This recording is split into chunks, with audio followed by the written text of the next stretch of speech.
Aujourd'hui, nous avons des héros qui persécutent le corps de Christ. Le but de cet esprit-là, c'est d'empêcher l'avancée de l'œuvre de Dieu par tous les moyens, y compris tuer les serviteurs de Dieu. On peut te tuer de façon physique, on peut te tuer de façon morale, on peut te tuer de façon spirituelle, on peut te tuer de façon émotionnelle. Pierre avait une promesse de Dieu sur sa vie. Jésus-Christ aussi avait une promesse de Dieu sur sa vie. Et certainement, le Seigneur a une promesse sur ta vie.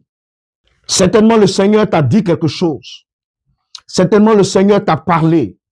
Certainement, tu attends à ce que l'exécution ou l'accomplissement de cette promesse-là s'opère dans ta vie. Mais des héros vont s'élever certainement. Mais je vais te dire ce matin qu'à cause de la promesse de Dieu dans ta vie, Hérode ne peut rien contre toi. Les héros vont s'élever. C'est leur travail de s'élever. Notre travail, c'est de croire en la promesse de Dieu dans notre vie. C'est d'attacher foi en la promesse de Dieu dans notre vie. Donc, pendant que Hérode était en train de faire son plan pour tuer Pierre, Dieu était en train de faire son plan pour sauver Pierre. Alléluia. Pierre était en prison. Mais son esprit n'était pas en prison. Ses pensées n'étaient pas en prison. Ses temps de prière n'étaient pas en prison. Ses temps de méditation n'étaient pas en prison. Ses temps de communion avec Dieu n'étaient pas en prison. Son corps physique était en prison. Mais son esprit n'était pas en prison. Alléluia. Et c'est l'attitude que nous devons avoir en tant que chrétiens.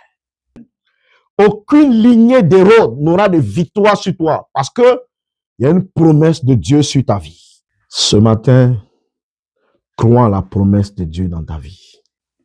Ne te laisse pas troubler par les Hérodes. Il y a ce qui est de notre ressort. Il y a ce qui est du ressort de Dieu. La persécution ne doit pas nous empêcher de continuer l'œuvre. Des Hérodes, il en existera. Mais nous devons garder la foi. Je veux nous interpeller à croire au miracle. Amen. Dieu fait encore des miracles. Nous n'avons pas d'autre choix que de prier ensemble. Nous n'avons pas d'autre choix que de présenter à Dieu nos défis. Nous n'avons pas d'autre choix que de lever la voix avec Dieu pour que des anges descendent pour illuminer les choses et que des chaînes tombent. Alléluia.